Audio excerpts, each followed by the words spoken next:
ce qui est intéressant sur le site de Boirago, c'est qu'on va avoir pratiquement toutes les étapes de la fabrication des aiguilles à chat.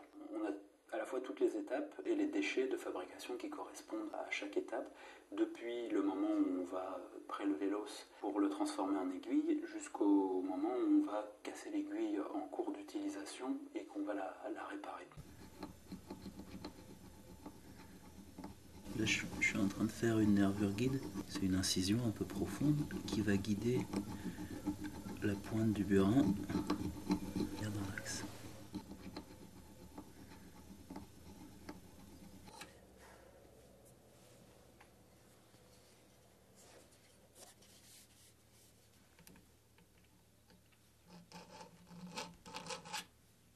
Là, donc en fait, j'insiste avec le burin dans le sillon que j'avais tracé tout à l'heure avec une pointe légère. Et puis ensuite, on va continuer comme ça à inciser au burin jusqu'à atteindre une bonne épaisseur dans l'os pour pouvoir avoir une fracture nette. Et puis je vais pratiquer tout à l'heure une autre incision là sur le côté qui va me délimiter ma future baguette.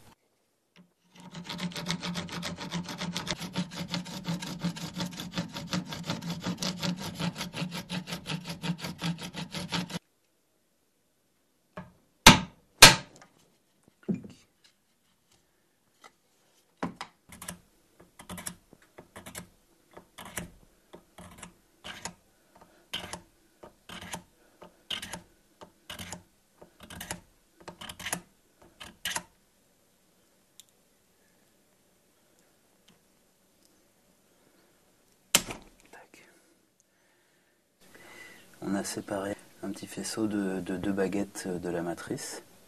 Et ensuite, j'ai rainuré à l'intérieur pour bien atteindre le fond de la rainure qui permet de séparer vraiment proprement les 2 baguettes. Donc on a nos deux baguettes en tasseau avec une section rectangulaire. Pour modifier la baguette et la transformer en aiguille, on va lui faire plusieurs séries d'ailleurs, de raclages convergents vers la pointe, vers une extrémité pour dégager la pointe, et au niveau de l'autre extrémité, on va l'affiner, et puis on va créer 2 méplats, des méplats qui vont permettre ensuite de réaliser la perforation, puisque c'est plus simple en fait de faire la perforation à partir d'une surface plane qu'à partir d'une surface qui est bombée, où la pointe du foret risque de glisser.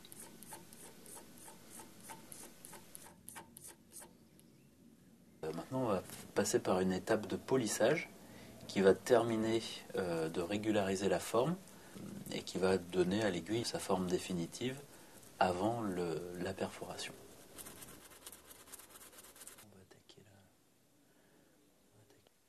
Pour percer le chat de l'aiguille, en fait, on va utiliser une chute de burin, qui est l'éclat qu'on obtient quand on crée cet outil, le burin, qui sert à rainurer et à racler.